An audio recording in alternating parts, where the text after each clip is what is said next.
কিন্তু অন্য প্রার্থীরা জমা দিয়েছে, যার ফলে আমি 3 মিনিট লেট হয়েছে। আমি জানি যে 5টার ভিতরে মনোনয়ন দাখিল করতে হবে। আমি এসেছি এবং আমার যে গাড়ি সেটা যান্ত্রিক ত্রুটির কারণে আমি পথে একটু বিলম্ব হয়েছে, তারপরে আমি গাড়ি রেখে দৌড়িয়ে এসেছি। আমি ডিসি সাহেবকে ওখানে বসে মেসেজ করছি যে আমার একটু সমস্যা হতে পারে 2 মিনিটের জন্য।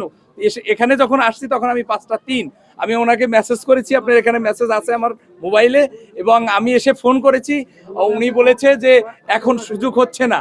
তারপরে আমি আবার ফোন করেছি, উনি ওনার পাশে হয়তোবা সহকর্মী দিয়ে ফোন ধরিয়েছে, উনি বলছে যে দেখতেছি, এবং পরবর্তীতে আরেকজন ম্যাজিস্ট্রেট উনি চলে গেছে যে দেখি আমি স্যারের অনুমতি নিয়ে আসি, এই জন্য আর কি। মাত্র 2 মিনিটের ব্যাপার।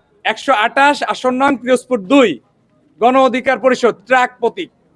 অবশ্যই আমি যেহেতু রাষ্ট্রের একজন নাগরিক, রাষ্ট্র আমার, আমি একজন জনগণ, যেহেতু আমি রাষ্ট্রের মালিক, আমি আমার রাষ্ট্রের কাছে এবং রাষ্ট্রের আদালতের কাছে আমি সেটা চাবো যে আমার কি ব্যর্থতা ছিল 2 মিনিটে আমার অর্থতা, আমি আমার ব্যর্থতা জানিয়েছি, মিডিয়ার সামনেও বললাম।